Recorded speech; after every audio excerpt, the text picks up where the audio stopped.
Assalamualaikum warahmatullahi wabarakatuh. Halo teman-teman, perkenalkan nama saya Nazwa Aprilia dengan NIM 240320071. Baik, pada kesempatan kali ini saya akan membahas satu materi yang sangat penting, yaitu dasar ekonomi syariah. Nah, sebelum kita masuk ke materi selanjutnya, saya ingin mengajak teman-teman untuk berpikir sebentar. Coba bayangkan dalam kehidupan sehari-hari kita kan pasti bakal melakukan kegiatan ekonomi, misalnya itu seperti membeli makanan, menabung, berjualan, dan contoh lainnya juga masih banyak. Tapi pernah nggak sih kita itu berpikir apakah semua aktivitas ekonomi yang pernah kita lakuin itu udah sesuai belum dengan syariat Islam atau ajaran Islam? Apakah nyari keuntungan itu boleh dalam Islam atau tidak? Kita kan belum tahu. Nah, jadi di sini juga saya bakal membahas apakah keuntungan dalam Islam itu boleh atau tidak, apakah memberi bunga bunga bank itu diperbolehkan atau tidak, dan bagaimana sih Islam itu mengatur kegiatan ekonomi agar tetap adil dan tidak tidak merugikan. Pastikan kalian itu menyimak sampai selesai karena materi kali ini tidak hanya penting untuk kita pahami, tapi penting juga untuk kita terapkan secara langsung di kehidupan kita sehari-hari. Kita masuk ke materi pertama, yaitu ada pengertian ekonomi syariah, yang dimana ekonomi syariah itu adalah ekonomi yang dijalankan berdasarkan prinsip-prinsip Islam yang bersumber dari Al-Quran dan hadis. Artinya itu semua kegiatan ekonomi dalam sistem ini harus mengikuti aturan yang telah ditetapkan dalam Islam. Secara sederhana itu ekonomi syariah ini bisa kita pahami sebagai, contohnya itu misal cara kita mengelola harta dan kegiatan ekonomi sesuai dengan ajaran Islam. Jadi dalam ekonomi syariah itu kita tidak hanya berpikir tentang keuntungan aja sementara, tapi kita juga harus mempertimbangkan apakah kegiatan tersebut itu halal atau tidak, adil atau tidak, serta membawa manfaat atau tidak untuk orang lain gitu, atau justru merugikan orang lain. Berbeda pada ekonomi umumnya yang sering hanya berfokus pada keuntungan maksimal. Ekonomi syariah justru menekankan keseimbangan antara keuntungan, etika, dan keberkahan yang kita dapat. Misalnya itu, contoh nih, misalnya dalam Islam kita boleh berdagang tapi tidak boleh menipu. Kita boleh berdagang tapi tidak boleh menipu. Terus kita boleh mencari keuntungan, tapi kita tidak boleh merugikan orang lain yang udah beli produk yang kita jual gitu. Terus kita boleh kaya tapi harus peduli dengan yang membutuhkan. Jadi kan sebagian harta yang kita punya juga ada sebagian kecil harta orang lain. Jadi kita tuh nggak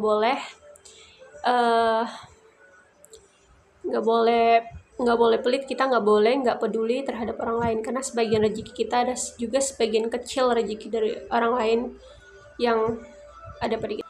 Nah, itulah yang membuat ekonomi syariah ini memiliki nilai yang lebih luas. Tidak hanya ekonomi, tetapi juga moral dan spiritual. Nah, yang selanjutnya kita bakal masuk ke materi kedua, yaitu prinsip-prinsip ekonomi syariah. Kita masuk ke bagian prinsip ekonomi syariah. Bagian ini yang sangat penting, yaitu prinsip dasar dalam ekonomi syariah. Ada beberapa prinsip yang akan saya jelaskan yang harus kita pahami. Pertama ada prinsip tauhid. Prinsip tauhid itu adalah prinsip yang dimana itu keimanan kepada Allah. Nah, dalam ekonomi syariah ini semua aktivitas ekonomi dianggap sebagai bagian dari ibadah, termasuk sebagian dari ibadah. Jadi yang artinya itu ketika kita bekerja, berdagang, berjualan, atau mencari nafkah itu bukan hanya untuk memenuhi kebutuhan hidup kita, tetapi juga sebagai bentuk kedekatan kita kepada Allah. Bukan hanya bentuk kita mencari nafkah, tetapi sebagai bentuk kedekatan kita kepada Allah. Jadi kita itu harus selalu jujur, selalu amanah, dan tidak melakukan kerugian atau tidak menipu, karena kita bakal sadar bahwa semua yang kita lakukan di dunia ini akan dipertanggungjawabkan di akhirat kelak, gitu kan teman-teman. Baik teman-teman, jadi kita tuh harus bersikap, kita harus jujur, kita harus amanah, dan tidak boleh melakukan kecurangan, karena kita nanti bakal karena kita sadar bahwa nanti kita bakal mempertanggungjawabkan apa yang kita lakukan selama ini di dunia, akan dipertanggungjawabkan di akhirat kelak. Pada prinsip kedua ini, prinsip keadilan itu adalah prinsip yang dimana dalam ekonomi syariah tidak boleh ada pihak yang dirugikan. Semua transaksi yang kita lakukan itu harus dilakukan secara adil dan seimbang. Tidak boleh ada kecurangan, tidak boleh ada merugikan orang lain. Contohnya itu tidak boleh mengurangi timbangan. Ketika kita berjualan, kita tidak boleh menimbangi timbangan, itu sama saja kita melakukan kecurangan. Terus yang kedua kita tidak boleh menaikkan harga secara tidak wajar. Kalaupun memang harga selayaknya naik, ya kita naikilah harga memang sewajarnya, jangan yang nggak wajar, gitu kan. Jadi keadilan ini menjadi inti yang dimana dari sistem ekonomi syariah, teman-teman. Baik, kita bakal masuk ke prinsip ketiga, yaitu larangan dan riba. Baik, prinsip larangan atau riba ini adalah tambahan dalam transaksi pinjaman yang dimana memberatkan salah satu pihak.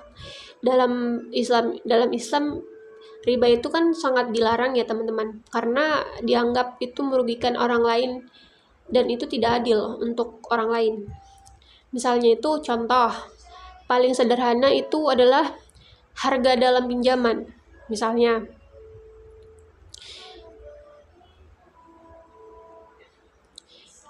kita meminjamkan uang kepada orang, kita tidak boleh menaikkan bunga begitu tinggi, ataupun kita tidak boleh sebenarnya memberikan bunga kepada yang kita beri pinjaman. Sebenarnya itu nggak boleh, dalam Islam itu tidak boleh kita memberi bunga. Jadi dalam ekonomi syariah ini, sistem bunga diganti dengan sistem yang lebih adil sepenuhnya bagi hasil. Jadi dalam ekonomi syariah ini, sistem bunga harus diganti dengan sistem yang lebih adil, seperti bagi hasil gitu teman-teman.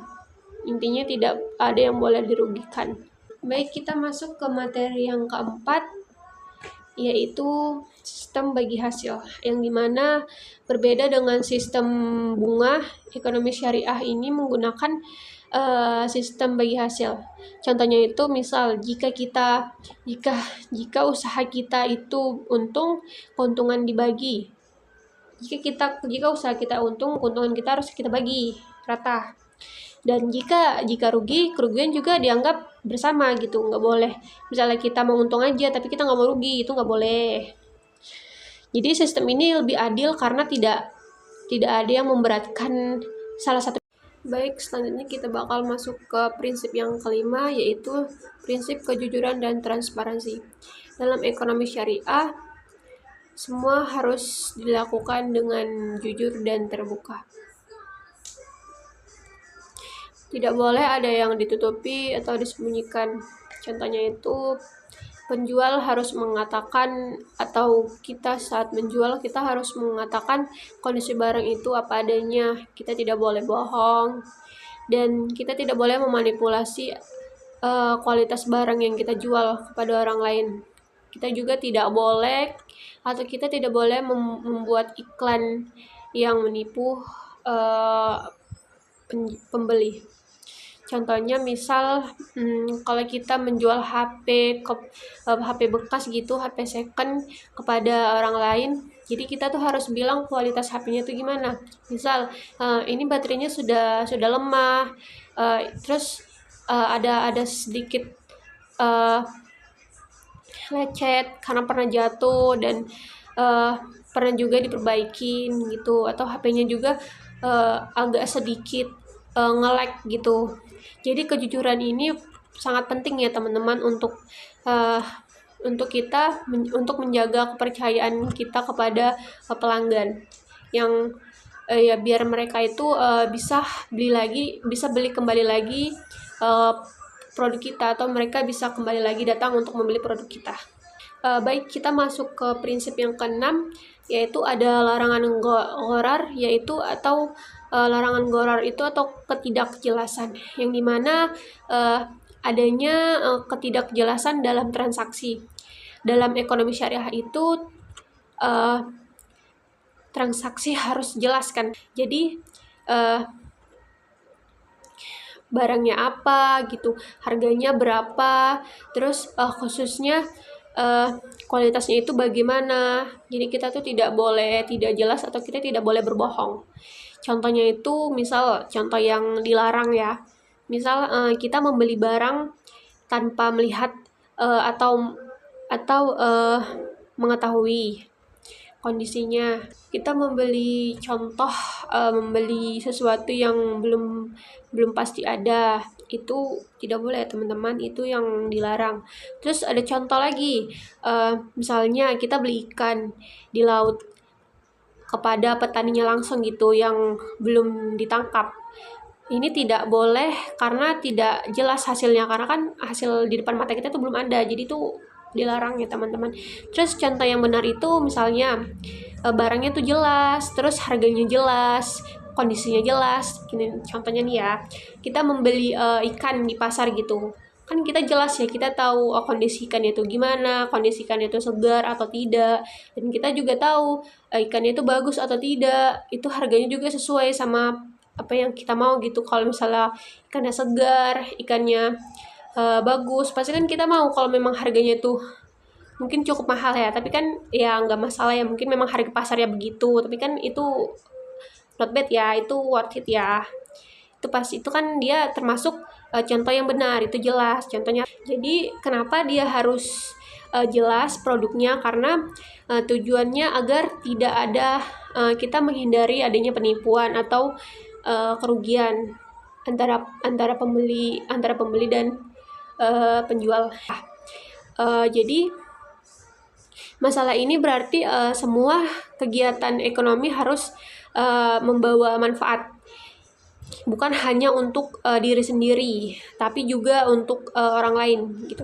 Ekonomi syariah ini tidak boleh merugikan masyarakat. Misalnya itu contohnya itu kita membuka lapangan pekerjaan, atau kita membuka usaha yang memberikan lapangan pekerjaan, itu kan kita membantu, ada manfaatnya kita membantu para pengangguran yang belum bekerja untuk mereka bekerja kepada kita.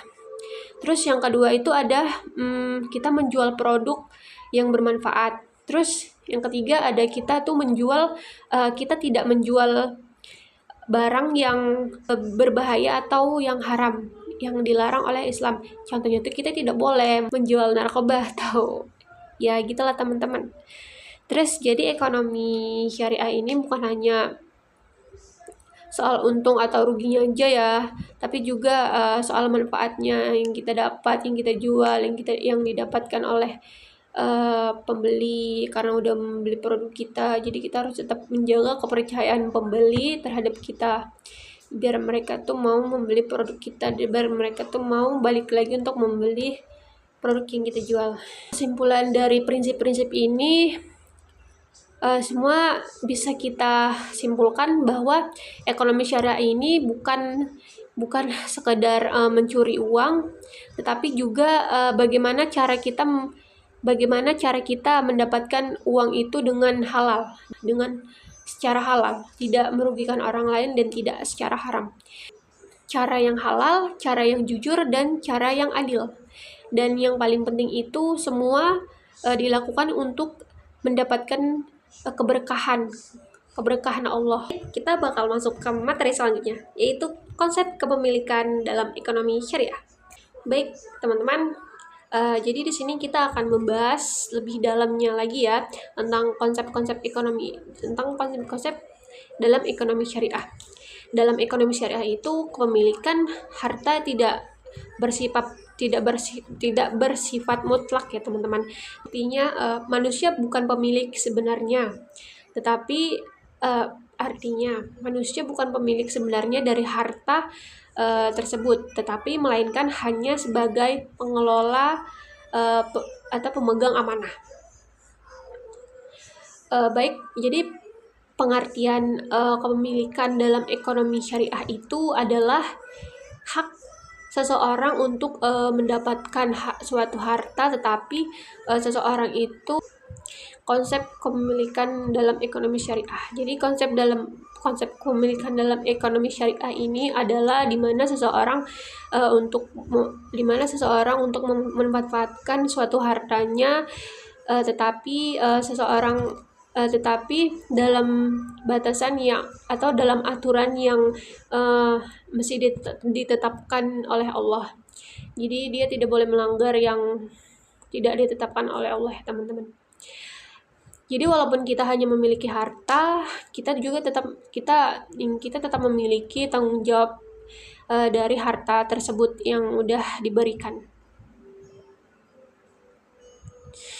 Dari harta tersebut kita juga memiliki tanggung jawab tersebut terhadap Allah. Jadi walaupun kita memiliki harta, kita juga tetap memiliki tanggung jawab terhadap cara kita mendapatkannya itu bagaimana, cara kita menggunakannya itu untuk apa, terus cara kita mendistribusikannya itu bagaimana.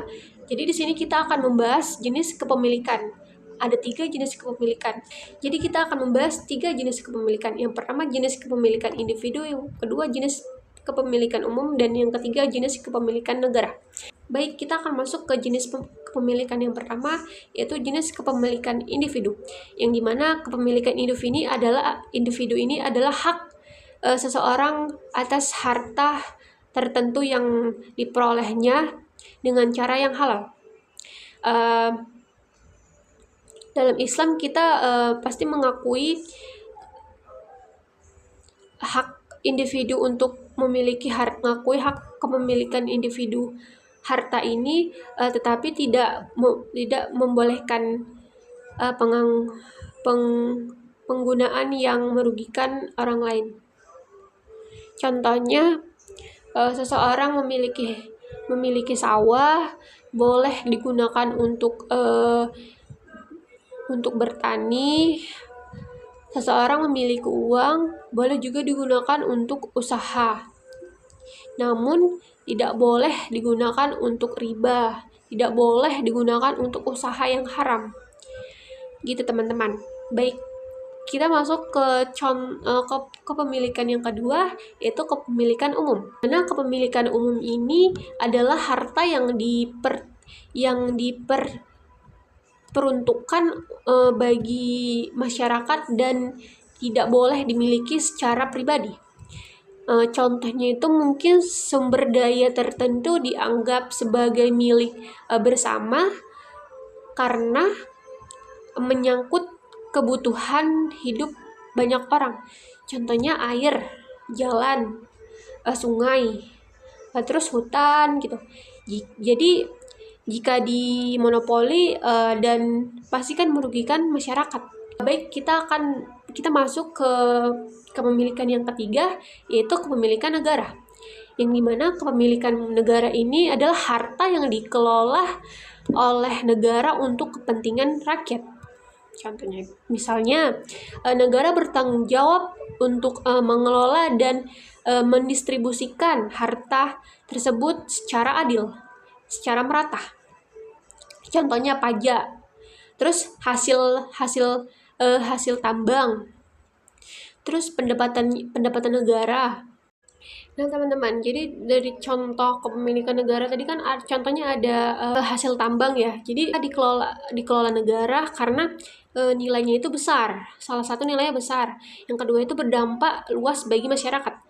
Jadi misalnya nih, hasil tambang yang digunakan atau hasil tambang yang dapat dihasilkan itu bisa kita gunakan untuk pembangunan jalan atau sekolah dan lain-lain. Jadi kenapa harus kita bangun jalan dan sekolah? Karena sesuai syariat kan, karena itu bakal memberikan manfaat untuk banyak orang. Tidak hanya untuk kelompok tertentu saja, tapi memberikan manfaat untuk banyak orang, seluruh masyarakat gitu. Baik teman-teman, kita akan masuk ke materi selanjutnya, yaitu ada contoh kegiatan ekonomi syariah. Yang dimana yang pertama ada contoh produksi. Jadi contoh produksi ini adalah misalnya ada seorang yang membuka usaha produksi makanan. Tapi dia yang sesuai syariah. Misalnya, contoh, ada orang memproduksi makanan dengan bahan halal dan bersih. Kenapa ini termasuk contoh yang benar? Karena makanan yang dikonsumsi orang harus aman. Terus tidak membahayakan kesehatan orang lain. Terus tidak melanggar syariat agama. Tidak melanggar aturan agama. Jadi ada juga contoh yang tidak sesuai syariat Islam. Misalnya itu menggunakan bahan yang berbasis yang berbahaya agar lebih terlihat murah, lebih terlihat terjangkau harganya, karena mereka hanya lebih memikirkan keuntungan mereka sendiri, tapi tidak memikirkan kesehatan orang lain yang sudah membeli makanan dari usaha mereka sendiri, gitu teman-teman. Kenapa dia menggunakan bahan yang berbahaya dan murah? Kenapa itu salah? Karena merugikan banyak orang, merugikan konsumen. Dia tidak jujur dalam berjualan dan dia tidak bertanggung jawab sama apa yang dia lakukan.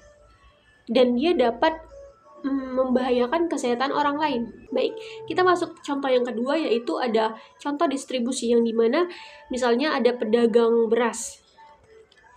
Jadi kita akan memberikan contoh yang benar. Misalnya itu ada pedagang penjual beras.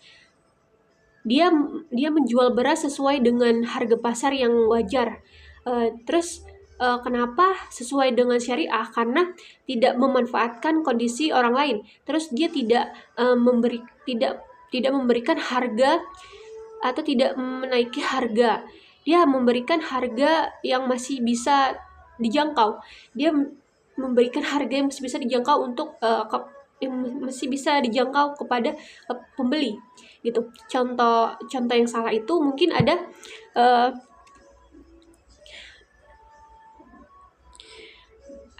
menimbun beras saat langka, misalnya itu, lalu menjual dengan harga baik. Kemudian ada contoh yang salah atau contoh yang salah. Contoh yang salah itu dia menimbun harga saat langka lalu menjual dengan harga yang tinggi. Itu salah ya teman-teman. Kenapa dia dilarang? Karena dia merugikan masyarakat. Terus dia juga tidak berbuat adil. Terus dia mengambil keuntungan dari penderitaan orang lain. Baik, terus kita lanjut masuk ke contoh yang ketiga. Itu ada contoh konsumsi, yang dimana seseorang membeli pakaian. Contoh yang sesuai itu misalnya kita membeli pakaian secukupnya sesuai dengan kebutuhan yang kita butuh. Kenapa? Karena kita tidak boros, terus uangnya itu bisa digunakan secara bijak. Kita bisa menggunakan uang tersebut untuk membeli kebutuhan yang lain, gak hanya untuk membeli pakaian itu, padahal kita nggak terlalu butuh gitu teman-teman. Jadi kita harus membeli sesuai kebutuhan kita aja. Contoh yang tidak sesuai, misalnya nih, ada contoh yang tidak sesuai. Misalnya nih kita membeli banyak pakaian hanya untuk gaya atau pamer doang. Itu nggak boleh ya teman-teman. Intinya dianjurkan untuk benar. Dan itu juga termasuk berlebihan ya teman-teman. Tidak memberikan manfaat yang seimbang gitu. Terus dalam Islam itu konsumsi itu bukan dilarang, tetapi harus seimbang dan sadar bahwa kebutuhan itu lebih penting. Kebutuhan seadanya itu lebih penting, tidak untuk harus pamer-pamer itu tidak baik. Kita masuk ke materi selanjutnya, yaitu ada contoh lembaga keuangan syariah, yang dimana yang pertama itu ada contoh bank syariah. Misalnya itu ada seseorang ingin membeli motor. Contohnya itu contoh konvensional. Yang pertama ada contoh konvensional. Contoh konvensional ini adalah pinjaman uang atau bayar bunga, yang dimana cara syariahnya itu bank membeli motor lalu dijual ke nasabah dengan harga yang disepakati. Kenapa ini halal? Karena transaksinya itu jelas, terus tidak ada bunga, dan keuntungan yang diketahui di awal. Jadi bukan hanya uang menghasilkan uang, tapi ada barang nyata yang diperjualkan gitu, diperjualbelikan atau pamer doang. Itu nggak boleh ya teman-teman. Intinya dianjurkan untuk benar. Terus dan itu juga termasuk berlebihan ya teman-teman, tidak memberikan manfaat yang seimbang gitu. Terus dalam Islam itu konsumsi itu bukan dilarang, tetapi harus seimbang dan sadar bahwa kebutuhan itu lebih penting. Kebutuhan seadanya itu lebih penting, tidak untuk harus pamer-pamer itu. Masuk ke materi selanjutnya, yaitu ada contoh lembaga keuangan syariah, yang dimana yang pertama itu ada contoh bank syariah. Misalnya itu ada seseorang ingin membeli motor. Contohnya itu contoh konvensional. Yang pertama ada contoh konvensional. Contoh konvensional ini adalah pinjaman uang atau bayar bunga, yang dimana cara syariahnya itu bank membeli motor lalu dijual ke nasabah dengan harga yang disepakati. Kenapa ini halal? Karena transaksinya itu jelas, terus tidak ada bunga, dan keuntungan yang diketahui di awal. Jadi bukan hanya uang menghasilkan uang, tapi ada barang nyata yang diperjualkan gitu, diperjualbelikan gitu teman-teman. Jadi begitu teman-teman. Terus yang kedua ada contoh baitul ma'al. Terus yang kedua ada contoh baitul ma'al, yang dimana misalnya ada pengumpulan zakat dari masyarakat.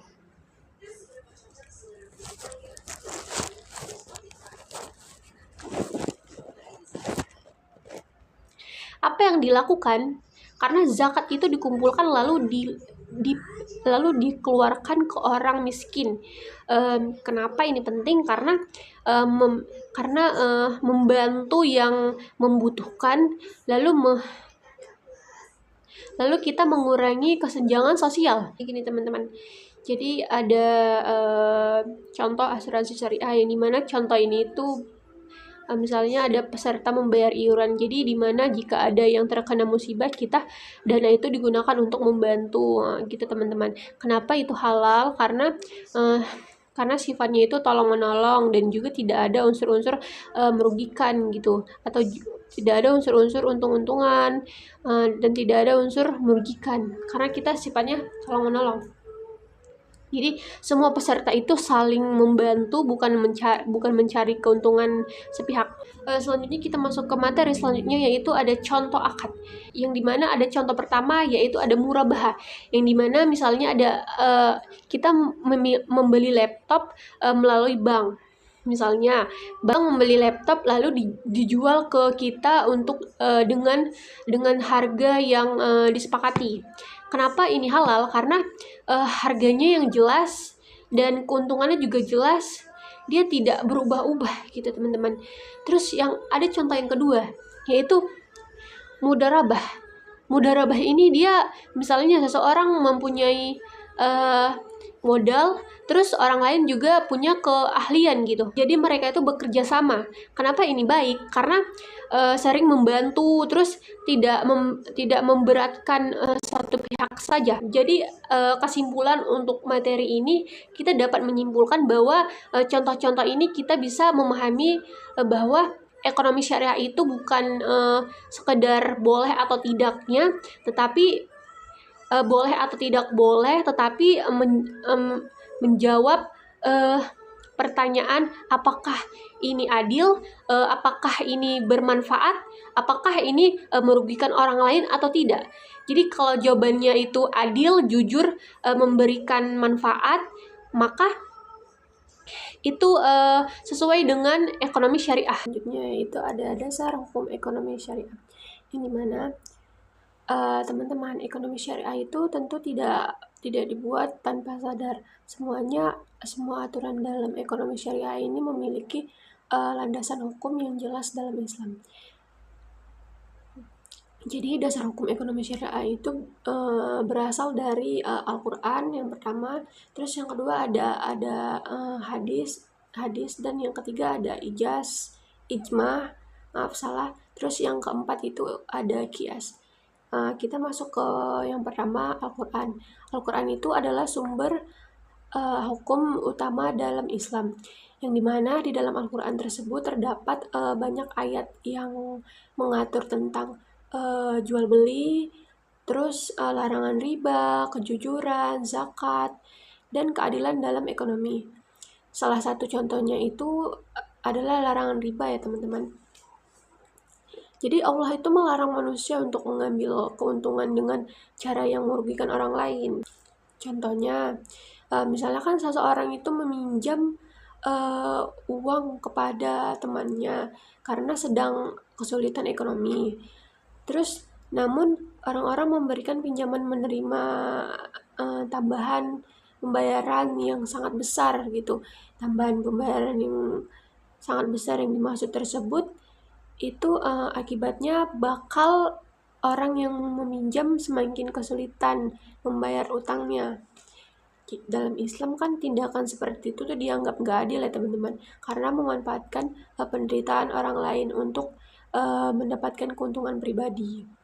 Jadi karena itulah Islam itu melarang adanya riba gitu teman-teman. Kita masuk ke yang kedua, yaitu ada hadis, yang dimana hadis ini adalah perkataan dan perbuatan Nabi Muhammad SAW yang menjadi pedoman untuk Islam.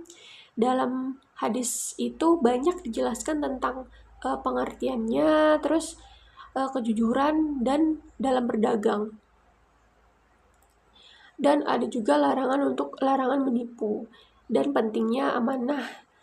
Contohnya itu misalnya ada seseorang pedagang buah mencampur buah segar dengan buah busuk di bagian bawah agar pembeli tidak mengetahuinya gitu.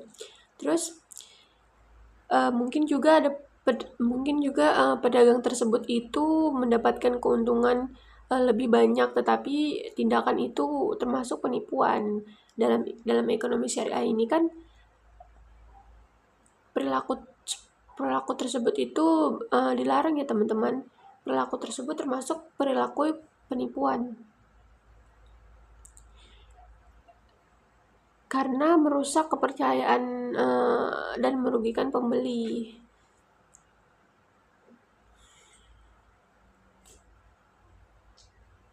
Terus ada yang ketiga itu ada ijma, yang dimana ijma itu adalah kesepakatan para ulama yang mengenai suatu hukum. Jadi karena perkembangan zaman terus berubah, banyak masalah ekonomi baru yang tidak dijelaskan secara langsung dalam Al-Quran maupun hadis. Jadi, maka para ulama tersebut melakukan pembahasan dan mengambil kesimpulan berdasarkan syariat Islam. Terus yang keempat tuh ada kias, yang dimana kias ini adalah menetapkan hukum suatu masalah baru dengan membandingkannya pada masalah yang sudah ada hukumnya. Misalnya contohnya nih, dulu tidak ada yang namanya transaksi online. Namun karena transaksi online dimiliki prinsip yang sama dengan jual beli biasa, jadi maka hukumnya itu boleh. Selama barangnya jelas, harganya jelas, dan tidak ada unsur penipuan. Selanjutnya kita masuk ke materi yang ketiga, yaitu ada tujuan ekonomi syariah, yang dimana sekarang kita masuk ke tujuan ekonomi syariah, yaitu tujuan ekonomi syariah ini bukan hanya mencari keuntungan, tapi juga kita menciptakan kesejahteraan secara menyeluruh. Artinya manusia itu tidak hanya sejahtera di dunia, tetapi juga harus mendapatkan keberkahan di akhirat. Yang pertama itu ada menciptakan keadilan, yang dimana ekonomi syariah ini bertujuan untuk menciptakan keadilan bagi semua orang. Tidak boleh ada pihak yang ditindas, dirugikan, atau diperlakukan tidak adil. Jadi contohnya itu ada misalnya seseorang pemilik usaha itu memperkerjakan karyawan. Dalam ekonomi syariah kan karyawan itu harus diberi gaji yang layak, yang sesuai dengan jam kerja manusia gitu. Terus dan hak-haknya itu dipenuhi. Kenapa? Karena kan karena dalam Islam itu mengajarkan bahwa pekerja juga manusia yang harus dihargai gitu, teman-teman. Jadi jika bekerja diperas tenaganya, tetapi dibayar sangat kecil gitu, atau sangat rendah, maka itu tidak sesuai dengan prinsip keadilan. Terus yang kedua itu ada mengurangi kemiskinan, yang dimana ekonomi syariah ini juga bertujuan untuk membantu masyarakat yang kurang mampu. Misalnya itu mungkin bisa caranya itu melalui zakat, terus infak, sedekah, dan wakaf. Contohnya itu misalnya ada seseorang pengusaha sukses yang rutin mengeluarkan zakat, terus membantu fakir miskin, biaya pendidikan yatim, dan modal usaha kecil untuk masyarakat. Terus dari sini kan kita bisa melihat ya bahwa ekonomi syariah itu tidak hanya memikirkan keuntungan pribadi, tetapi juga mensejahterakan masyarakat gitu. Terus yang ketiga itu ada menjaga harta, yang dimana dalam Islam menjaga harta itu adalah mengajarkan agar harta yang digunakan itu dapat digunakan dengan baik. Tidak boleh boros, tidak boleh digunakan dengan cara untuk hal-hal haram, tidak boleh digunakan atau tidak diperbolehkan dengan cara curang. Contohnya itu mungkin misalnya ada seseorang yang memiliki penghasilan yang cukup besar, namun dia menggunakan seluruh uangnya itu hanya untuk membeli barang mewah demi gengsi gitu. Dalam Islam kan perilaku seperti ini tidak dianjurkan karena termasuk berlebihan. Islam juga mengajarkan keseimbangan boleh menikmati harta, tetapi juga Islam tetap memperhatikan kebutuhan kebutuhan dan manfaatnya. Terus kita masuk ke yang materi keempat, yaitu ada ruang lingkup ekonomi syariah, yang dimana teman-teman ruang lingkup ekonomi syariah ini sangat luas ya, yang artinya ekonomi syariah tidak hanya membahas bank syariah saja, tetapi mencakup banyak bidang kehidupan. Misalnya yang pertama itu bidang perbankan, yang dimana bank syariah, tabungan syariah, pembiayaan syariah, semua itu dijalankan tanpa bunga dan menggunakan akad syariah. Terus yang kedua ada bidang perdagangan. Ekonomi syariah ini mengatur bagaimana proses jual beli dilakukan dilakukan secara jujur dan adil. Contohnya itu misalnya ada seseorang penjual online menjelaskan bahwa produknya itu dengan jujur dan mengirim barang sesuai dengan pesanan. Jadi hal ini itu termasuk praktik perdagangan syariah, karena tidak ada penipuan, tidak ada unsur penipuan, dan transaksinya jelas, dan kedua pihak saling ridho, saling menguntungkan. Dan yang ketiga itu ada bidang investasi. Bidang investasi ini dalam ekonomi syariah itu adalah investasi harus dilakukan pada usaha yang halal, yang dimana contohnya itu ada usaha makanan halal, usaha pertanian, usaha pendidikan, dan tidak boleh investasi pada perjudian, minuman keras, atau usaha yang merugikan masyarakat. Yang keempat itu ada bidang sosial, yang dimana bidang sosial dalam ekonomi syariah ini juga mencakup kegiatan sosial seperti zakat, infak, sedekah, dan wakaf. Tujuannya itu untuk membantu masyarakat dan menciptakan keseimbangan sosial. Baik, jadi pesan akhir dari materi yang saya sampaikan ini, jadi teman-teman, pada ekonomi syariah ini adalah sistem ekonomi yang sangat lengkap, karena tidak hanya mengatur soal keuntungan, tetapi juga moral, keadilan, tanggung jawab, dan kesejahteraan masyarakat. Ekonomi syariah ini juga mengajarkan kita bahwa keuntungan boleh, tapi harus dilakukan dengan secara halal, secara jujur, secara adil, dan membawa manfaat bagi banyak orang. Oke, mungkin sekian itu saja yang dapat saya sampaikan. Lebih dan kurangnya saya mohon maaf. Saya akhiri. Assalamualaikum warahmatullahi wabarakatuh.